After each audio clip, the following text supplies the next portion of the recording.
नमस्कार जय जगन्नाथ शुभ सकाळ आज हूँ डिसेम्बर 5 तारिख शुक्रवार प्रथम खबर बरगड़ धनुजात्रा 1 कोटी टंकार आर्थिक अनुदान निष्पत्ति बरगड़ धनुजात्रा 1 कोटी टंकार आर्थिक अनुदान निष्पत्ति 200 कलाकार मानक 10,000 लेखाएं सम्मान सूचक राशि मिलिबो। ओडिया भाषा साहित्य और संस्कृति विभाग पक्षर अर्थराशि मंजूर करिछि। चलित वर्ष डिसेम्बर 24 रु 2026 जनवरी 3 पर्यंत धनुजात्रा हेबो। एलईडी पर्दा माध्यम धनुजात्रा महोत्सव हेबो सीधा प्रसारण। बरगड़ सहरर प्रमुख प्रवेश द्वार रे धनुजात्रा थीम रो गेट निर्माण हेबो। धनुजात्रा समय भुवनेश्वर और पुरी रु बरगड़ को स्वतंत्र टूरिस्ट बस चलिबो। परवर्ती खबर महानदी विवाद आज बसिबो बैठक। महानदी जल विवाद प्रसंग रे विधानसभा रे सूचना दैछंती मंत्री मुकेश महालिंग। महानदी विवाद रे आज गुरुत्वपूर्ण बैठक बसिबो। एने विधानसभा रे सूचना दैछंती मुख्यमंत्री तरफरु मंत्री मुकेश महालिंग। नवेम्बर 10 तारिख रे मुख्य शासन सचिव स्तरीय बैठक बसिथिला। उभय राज्यर वैषयिक टीम को मध्यरे 6 थर आलोचना होईछि। आज एने जॉइंट टेक्निकल टीम को मध्यरे बैठक अनुष्ठित हेबाकु जाउछि। आसंता 20 तारिख रे ट्रिब्यूनल सुनाली मध्य हेबो। मुख्यमंत्री तरफरु गृह रे उत्तर रखिचंती संसदीय व्यापार मंत्री मुकेश महालिंग। परवर्ती खबर लोकसभा रे पारित होला केंद्रीय अबकारी बिल। संसदर शीत अधिवेशन तृतीय दिन में लोकसभा केंद्रीय अबकारी संशोधन बिल 2025 बाचनिक भोट रे गृहीत होईछि। अर्थमंत्री निर्मला सीतारमण बुधवार ए बिल को गृह रे आगत करथिले। ए बिल अनुसार तमाकू और ए संपर्कित उत्पाद उपरे टिकस लागू करा जिवो। वर्तमान जीएसटी अनुसार तमाकू जातीय उत्पाद उपरे टिकस लागू करा जाउथिबा बेले एहाकू परिवर्तन करा जिवो। नुआ बिल अनुसार विभिन्न प्रकार सिगारेट उपरे अबकारी टिकस लागू करा जिवो। अनिर्मित तमाकू उपरे 60 रु 70% अबकारी टिकस लागू करा जिवो। मंत्री कहछंती तमाकू चाषरु दूरे रहिबाकू सरकार कृषक मानकू प्रोत्साहन देउछंती। परवर्ती खबर सिलिकॉन टैक्स समस्त चुक्ति बातिल कले राज्य सरकार। राज्य पुलिस एसआई नियुक्ति रे जालियाती सामना को आसीबा परे सरकार को पक्षरु एसआई जालियाती रो तदंत भार क्राइम ब्रांच को दिया जायतिला। परे यार तदंतर भार सीबीआई को दिया गला। तेबे तदंतरु जना पड़िछि जे एसआई जालियाती रे सिलिकॉन संस्थार भूमिका रहिछि। एहा परे राज्य सरकार सिलिकॉन टैक्स समस्त चुक्ति बातिल करथिबा सूचना मिलिछि। अनियमितता सामना को आसीबा परे ब्लैकलिस्ट करिछि आईटी विभाग। एपटे एसआई परीक्षा केलेंकारी मामला रे क्राइम ब्रांच सिलिकॉन संस्थार मुख्य सुरेश नायक को गिरफ्त करथिला। परवर्ती खबर ईवी गाड़ी रे 340 कोटी सब्सिडी मंत्री विभूति भूषण जेना। राज्य रे गडुछि 2,19,677 टी ईवी गाड़ी। सरकारी विभाग और संस्थार एबे सुधा 680 ईवी गाड़ी किना जाइछि। 340 कोटी अधिक टंकार सब्सिडी देइछंती सरकार। 340 कोटी 95,75,481 टंकार सब्सिडी। भुवनेश्वर विभिन्न स्थान रे 12टी ईवी चार्जिंग स्टेशन बसाइछंती सरकार। एने गृह रे उत्तर रखिछंती परिवहन मंत्री विभूति भूषण जेना। अन्यबडे लघु खनिज लूट ने विधानसभा रे खनि मंत्री विभूति भूषण जेना लिखित उत्तर रखिछंती। 2022 रु अक्टोबर 2025 मध्यरे 126 कोटी जरिमाना आदाय करा जायछि। चलित वर्ष सेप्टेम्बर पर्यंत आदाय होइछि 655 कोटी राजस्व। परवर्ती खबर कोलकाता विमान बंदर मस्जिद विमान चलाचल सुरक्षा नहीं उठला प्रश्न। कोलकाता विमान बंदर भितर थिबा एक मस्जिद को नहीं निरापत्ता प्रश्न सृष्टि होइछि। नेताजी सुभाष चंद्र बोस अंतर्जातीय विमान बंदर द्वितीय रनवे ठारू मात्र 300 मीटर रु कम दूर रे रहिछि मस्जिद। एहा विमान बंदर सुरक्षा पई विपद अटे। पश्चिम बंग बीजेपी सभापति तथा सांसद समीक भट्टाचार्य राज्यसभा रे प्रसंग उठाइछंती। से कहछंती एहा एक मंदिर मस्जिद प्रसंग नुहे, विमान चलाचल नहीं सुरक्षा प्रसंग। केंद्र सरकार यहाकू स्थानांतर करिबा पई केउ पदक्षेप नेउछंती बोली भट्टाचार्य पचारिथिले। परवर्ती खबर वर्तमान राज्य रे गठन हेबो नै कोनोसी पंचायत किबा ब्लॉक। आसला बड़ खबर वर्तमान राज्य रे गठन हेबोनी कोनोसी पंचायत कि ब्लॉक। एने विधानसभा गृह रे उत्तर रखिचंती मंत्री सुरेश पुजारी। तांको कहिबा मुताबक 2501 गाँ रो पड़ागा मान्यता आवेदन खारज करछि राजस्व विभाग।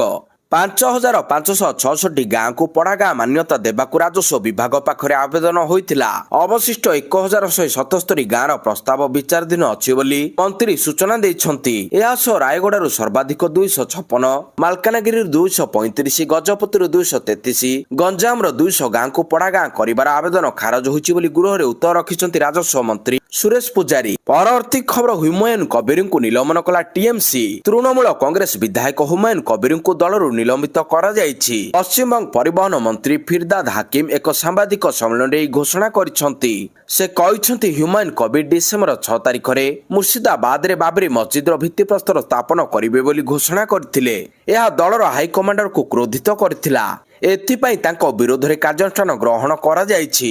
ବିଧାୟକଙ୍କୁ 6 ବର୍ଷ ପାଇଁ ଦଳରୁ ବହିଷ୍କାର କରାଯାଇଛି। ଏଥିପାଇଁ ଦଳ ପକ୍ଷରୁ ଏକ ନିର୍ଦ୍ଦେଶନାମା ଜାରି କରାଯାଇଛି। ପରବର୍ତ୍ତୀ ଖବର ଇଣ୍ଡିଗୋ ଏୟାରଲାଇନ୍ସକୁ ରିପୋର୍ଟ ମାଗିଲା ଡିଜିସିଏ। ଇଣ୍ଡିଗୋ ଏୟାରଲାଇନ୍ସକୁ ରିପୋର୍ଟ ମାଗିଛି ଡିଜିସିଏ। ଗତ 3 ଦିନ ହେଲା ଇଣ୍ଡିଗୋ ବିମାନର ସେବାରେ ବ୍ୟାପକ ଅଚଳାବସ୍ଥା ଦେଖାଦେଇଛି। 150ରୁ ଅଧିକ ବିମାନ ବାତିଲ ହୋଇଯାଇଥିବା ବେଳେ ଅନେକ ବିମାନ ବିଳମ୍ବରେ ଉଡ଼ାଣ ଭରିଛି, ଯାହାକୁ ନେଇ ଯାତ୍ରୀଙ୍କ ମଧ୍ୟରେ ଅସନ୍ତୋଷ ଦେଖାଦେଇଥିବା ବେଳେ ଯାତ୍ରୀଙ୍କ ସମସ୍ୟା ବଢ଼ିଯାଇଛି। ଏନେଇ ଇଣ୍ଡିଗୋ ଏୟାରଲାଇନ୍ସକୁ ରିପୋର୍ଟ ମାଗିଛି ଡିଜିସିଏ। ପୂର୍ବରୁ ମଙ୍ଗଳବାର ଏବଂ ବୁଧବାର ଦିନ 200ରୁ ଅଧିକ ବିମାନ ବାତିଲ କରାଯାଇଥିଲା, ଯାହା ହଜାର ହଜାର ଯାତ୍ରୀଙ୍କୁ ଅସୁବିଧାର ସମ୍ମୁଖୀନ କରାଇଥିଲା। ପରବର୍ତ୍ତୀ ଖବର କଂଗ୍ରେସ ଆଣିଲା ବଡ଼ ଅଭିଯୋଗ। ରୁଷ ରାଷ୍ଟ୍ରପତି ପୁଟିନ ଭାରତ ଗସ୍ତରେ ଆସୁଛନ୍ତି। ତାଙ୍କ ଗସ୍ତକୁ ନେଇ ରାଜନୀତି ଆରମ୍ଭ ହୋଇସାରିଛି। ଲୋକସଭାରେ ବିରୋଧୀ ଦଳ ନେତା ରାହୁଲ ଗାନ୍ଧୀ ସରକାରଙ୍କ ବିରୋଧରେ ଅଭିଯୋଗ ଆଣିଛନ୍ତି। ସେ କହିଛନ୍ତି ଯେ ସରକାର ଚାହୁଁନାହାନ୍ତି ବିରୋଧୀ ଦଳ ବାହ୍ୟ ପ୍ରତିନିଧି ମଣ୍ଡଳ ସହିତ ସାକ୍ଷାତ କରନ୍ତୁ। ଏଭଳି କରି ସରକାର ପ୍ରୋଟୋକଲ ପାଳନ କରୁନାହାନ୍ତି ବୋଲି ସେ ଅଭିଯୋଗ କରିଛନ୍ତି। କଂଗ୍ରେସ ସାଂସଦ ରାହୁଲ ଗାନ୍ଧୀ କହିଛନ୍ତି ସାଧାରଣତଃ ଏହା ପରମ୍ପରା ଯେ ବିଦେଶରୁ ଆସୁଥିବା ଯେକୌଣସି ବ୍ୟକ୍ତି ବିରୋଧୀ ଦଳ ନେତାଙ୍କୁ ଭେଟିଥାନ୍ତି। ବାଜପେୟୀ ଏବଂ ମନମୋହନ ସିଂଙ୍କ ସରକାର ସମୟରେ ମଧ୍ୟ ଏହା ହୋଇଥିଲା। ପରବର୍ତ୍ତୀ ଖବର ଆସନ୍ତା 5 ବର୍ଷ ମଧ୍ୟରେ ଇଲେକ୍ଟ୍ରିକ ଯାନ ଯୋଗୁଁ 5 କୋଟି ନିଯୁକ୍ତି ସୁଯୋଗ ସୃଷ୍ଟି ହେବ। କେନ୍ଦ୍ର ସଡ଼କ ଏବଂ ପରିବହନ ମନ୍ତ୍ରୀ ନୀତିନ ଗଡ଼କରୀ କହିଛନ୍ତି ଭାରତର ଇଲେକ୍ଟ୍ରୋନିକ ଯାନ ମାର୍କେଟରେ ବିକାଶ ଘଟି ଏହା ବିକ୍ରି 2030 ସୁଦ୍ଧା ବାର୍ଷିକ 20 ଲକ୍ଷ କୋଟି ଟଙ୍କାରେ ପହଞ୍ଚିବ ବୋଲି ଆକଳନ କରାଯାଇଛି। ଲୋକସଭାରେ ପ୍ରଶ୍ନୋତ୍ତର କାଳରେ ଏକ ଅତିରିକ୍ତ ପ୍ରଶ୍ନର ଉତ୍ତରରେ ମନ୍ତ୍ରୀ ଶ୍ରୀ ଗଡ଼କରୀ କହିଛନ୍ତି ଆସନ୍ତା 5 ବର୍ଷ ମଧ୍ୟରେ ଇଲେକ୍ଟ୍ରିକ ଯାନ ଯୋଗୁଁ 5 କୋଟି ନିଯୁକ୍ତି ସୁଯୋଗ ସୃଷ୍ଟି ହେବ। ସେ କହିଛନ୍ତି ଇତିମଧ୍ୟରେ ଦେଶରେ 57 ଲକ୍ଷ ଇଲେକ୍ଟ୍ରିକ ଯାନ ପଞ୍ଜୀକରଣ ହୋଇଛି। ଇଭି କାର୍ ବିକ୍ରିରେ 20% ବୃଦ୍ଧି ଘଟିଥିବା ବେଳେ ପେଟ୍ରୋଲ ଏବଂ ଡିଜେଲ ଚାଳିତ କାର୍ ବିକ୍ରି 4.2% ବୃଦ୍ଧି ହୋଇଛି। ପରବର୍ତ୍ତୀ ଖବର ଭୁବନେଶ୍ୱର ବିମାନ ବନ୍ଦରରେ ଖିଲାଡି କୁମାର ଅକ୍ଷୟଙ୍କୁ ଦେଖିବା ପାଇଁ ପ୍ରଶଂସକଙ୍କ ଭିଡ଼। ଭୁବନେଶ୍ୱରରେ ବଲିଉଡର ସୁପରଷ୍ଟାର ଅକ୍ଷୟ କୁମାରଙ୍କୁ ଦେଖିବାକୁ ବିଜୁ ପଟ୍ଟନାୟକ ବିମାନ ବନ୍ଦରରେ ଖଚାଖଚ ଭିଡ଼। ରାଜସ୍ଥାନ ଯୋଧପୁର ଭିଏତନାମକୁ ଯାଇଛନ୍ତି ଅକ୍ଷୟ କୁମାର। ତେବେ ସ୍ପେଶାଲ କନେକ୍ଟିଂ ଫ୍ଲାଇଟ୍ ଭୁବନେଶ୍ୱରରୁ ଥିବାରୁ ଏଠାରେ କିଛି ସମୟ ରହିଥିଲେ ଅକ୍ଷୟ। ପରେ ଭୁବନେଶ୍ୱରରୁ ଭିଏତନାମକୁ ସ୍ପେଶାଲ ଫ୍ଲାଇଟରେ ଉଡ଼ାଣ କରିଛନ୍ତି ଅକ୍ଷୟ। ଭୁବନେଶ୍ୱରରେ ଅକ୍ଷୟ କୁମାର ଥିବା ଜାଣିବା ପରେ ତାଙ୍କୁ ଦେଖିବା ପାଇଁ ହଜାର ହଜାର ପ୍ରଶଂସକଙ୍କ ଭିଡ଼ ଜମିଥିଲା। ଏଥିପାଇଁ ବିମାନ ବନ୍ଦର ପରିସରରେ ସୁରକ୍ଷା ବ୍ୟବସ୍ଥାକୁ କଡ଼ାକଡ଼ି କରାଯାଇଥିଲା। ପରବର୍ତ୍ତୀ ଖବର ପ୍ରଚାର ପାଇଁ କେତେ ଟଙ୍କା ଖର୍ଚ୍ଚ କରିଛନ୍ତି ସରକାର ହିସାବ ଦେଲେ ମୁଖ୍ୟମନ୍ତ୍ରୀ। ପ୍ରଚାର ପ୍ରସାର ପାଇଁ ସରକାର ଖର୍ଚ୍ଚ କରିଛନ୍ତି 83 କୋଟି 84 ଲକ୍ଷ ଟଙ୍କା। ବିଧାନସଭାରେ ରାମଚନ୍ଦ୍ର କାଡାମଙ୍କ ପ୍ରଶ୍ନରେ ମୁଖ୍ୟମନ୍ତ୍ରୀ ମୋହନ ମାଝୀ ଉତ୍ତର ଦେଇ କହିଛନ୍ତି 2024 ଜୁଲାଇରେ ଏଯାବତ 83 କୋଟି 84 ଲକ୍ଷ 81 ହଜାର ଟଙ୍କା ଖର୍ଚ୍ଚ ହୋଇଛି। ବିଜ୍ଞାପନ ପାଇଁ ଖବରକାଗଜରେ ସର୍ବାଧିକ 69 କୋଟି 78 ଲକ୍ଷ, ଟିଭି ଚ୍ୟାନେଲ ପାଇଁ 9 କୋଟି 35 ଲକ୍ଷ, ରେଡିଓ ଚ୍ୟାନେଲରେ 2.14 କୋଟି, ୱେବ୍ ଚ୍ୟାନେଲରେ 1.87 କୋଟି ଖର୍ଚ୍ଚ ହୋଇଛି। ସେହିପରି ହୋର୍ଡିଂ ବାବଦରେ 39 ଲକ୍ଷ 32 ହଜାର ଟଙ୍କା ଏବଂ କମ୍ୟୁନିଟି ରେଡିଓରେ 12 ଲକ୍ଷ 70 ହଜାର ଟଙ୍କା ଖର୍ଚ୍ଚ ହୋଇଛି ବୋଲି ମୁଖ୍ୟମନ୍ତ୍ରୀ ସୂଚନା ଦେଇଛନ୍ତି। ପରବର୍ତ୍ତୀ ଖବର ଶ୍ରୀଲଙ୍କାରେ ବାତ୍ୟା ଦିଡିବାର ତାଣ୍ଡବ। 479ରେ ପହଞ୍ଚିଲା ମୃତ୍ୟୁ ସଂଖ୍ୟା। ଶ୍ରୀଲଙ୍କାରେ ବାତ୍ୟା ପ୍ରଭାବରେ ସୃଷ୍ଟି ହୋଇଥିବା ପରିସ୍ଥିତି ଯୋଗୁଁ ମୃତ୍ୟୁ ସଂଖ୍ୟା 479ରେ ପହଞ୍ଚିଛି।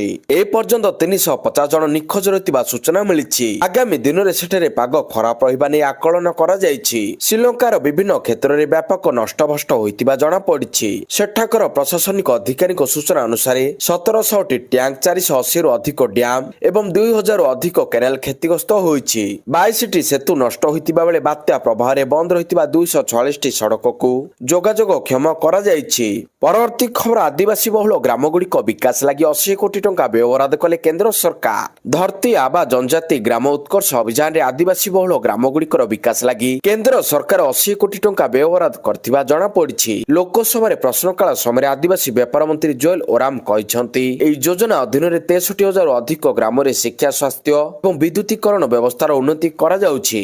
ସେ କହିଛନ୍ତି ପ୍ରଥମ ଥର ପାଇଁ ପ୍ରଧାନମନ୍ତ୍ରୀ ନରେନ୍ଦ୍ର ମୋଦିଙ୍କ ନେତୃତ୍ୱରେ ସରକାର ଜନଜାତି ଲୋକମାନଙ୍କ ବିକାଶ ନିମନ୍ତେ କେତେ ପରିମାଣର ଅର୍ଥ ବରାଦ କରିଛନ୍ତି। ଜୁଏଲ ଓରାମ କହିଛନ୍ତି ଜନଜାତି ଲୋକଙ୍କ ବିକାଶ ପାଇଁ କେନ୍ଦ୍ର ସରକାର ପ୍ରଧାନମନ୍ତ୍ରୀ ଜନଜାତି ଆଦିବାସୀ ନ୍ୟାୟ ମହା ଅଭିଯାନ ଏବଂ ଧରତୀ ଆବା କାର୍ଯ୍ୟକ୍ରମ ଆରମ୍ଭ କରିଛନ୍ତି। ମନ୍ତ୍ରୀ କହିଛନ୍ତି ପିଏମ୍ ଜନମନ ଯୋଜନାରେ ଦେଶର 75ଟି ଅତ୍ୟନ୍ତ ଦୁର୍ବଳ ଆଦିମ ଜନଜାତି ପିଭିଟିଜି ଅଞ୍ଚଳରେ 54,000ରୁ ଅଧିକ ଗୃହ ନିର୍ମାଣ କରାଯାଉଛି। ପରବର୍ତ୍ତୀ ଖବର ଗୃହରେ ଗାନ୍ଧିଜୀଙ୍କୁ ଅପମାନ। ବିଧାନସଭାର ଶୀତ ଅଧିବେଶନରେ ଏକ ରୋଚକ ଦୃଶ୍ୟ ଦେଖିବାକୁ ମିଳିଲା। संसद पर ओडिशा विधानसभा जातिर पिता महात्मा गांधी को नहीं राजनीति जोर धरी बीजेपी विधायक महात्मा गांधी को अपमानित करथिबा अभियोग रे विधानसभा परिसर रे थिबा महात्मा गांधी को प्रतिमूर्ति तले धारणा देइछंती। ए धारणा रे उभय कांग्रेस और बीजेडी सदस्य माने मौन प्रतिवाद करछंती। एहाकु नै विरोधी दल उपनेता प्रसन्न आचार्य कहिछंती गृह रे बीजेपी विधायक गांधीजी को अपमानित करछंती। जातिर पिता को अपमानित करी गृह को अपवित्र करा जायछि बोली कहिछंती। एने इतिहास सेमानकु केबे मध्य क्षमा करिवनी बोली प्रसन्न आचार्य तांको बयान रे कहिछंती। परवर्ती खबर शिवरात्रि पूर्वरु सरिब एकाम्र परिक्रमा प्रकल्प। शिवरात्रि पूर्वरु सरिब एकाम्र परिक्रमा प्रकल्प आसंता जून सुधा संपूर्ण शेष हेब एही प्रकल्प काम कार्य को वर्तमान त्वरित बेगरे आगकु निया जाउछि। जमी अधिग्रहण समस्या को समाधान पाई उभय खोर्धा जिलापाल एवं भुवनेश्वर महानगर निगम को निर्देश दिया जायछि। जेउ कॉन्ट्रैक्टर 2023 मसिहारु एकाम्र प्रकल्प कार्य करुथिले से पछघुंचा देबारु कार्य रे विलंब होइछि। बळका कार्य को 3 रु 4 भाग करी मार्च पूर्वरु तथा शिवरात्रि बेलकु मंदिर पारिपार्श्वक समस्त कार्य शेष करिबा पाई टार्गेट दिया जायछि। परवर्ती खबर सांबादिक मानकु मिलिबो कि पेंशन कोन कहिले मुख्यमंत्री आसंतु नजर पकाइबा। सांबादिक मानकु पेंशन प्रदान पाई एक प्रस्ताव ओडिशा सरकार को निकट रे विचाराधीन अछि। एने मुख्यमंत्री मोहन चरण माझी गुरुवार राज्य विधानसभा रे सूचना देइछंती। बीजेपी विधायक सिद्धांत महापात्र प्रश्नर उत्तर दे मुख्यमंत्री कहिछंती सांबादिक मानकु पेंशन प्रदान पाई सरकार को विभिन्न संगठन पक्षरु अनुरोध आसीछि। एही प्रस्ताव सरकार को निकट रे विचाराधीन अछि। सेहीपरि सूचना एवं लोक संपर्क विभाग द्वारा अनुमोदित प्रिंट इलेक्ट्रॉनिक डिजिटल एवं वेब मीडिया रे कार्यरत सांबादिक मानकु गोपबंधु सांबादिक स्वास्थ्य बीमा योजना अधीन रे स्वास्थ्य बीमा कवरेज प्रदान करा जाउछि। एही योजना कार्यरत सांबादिक मानकु स्वास्थ्य बीमा कवरेज प्रदान करूछि, जाहा फल रे सेमानक परिवार तालिकाभुक्त हस्पिटाल गुड़िक 5 लाख टंका पर्यंत नगदहीन चिकित्सा पाई परिबे।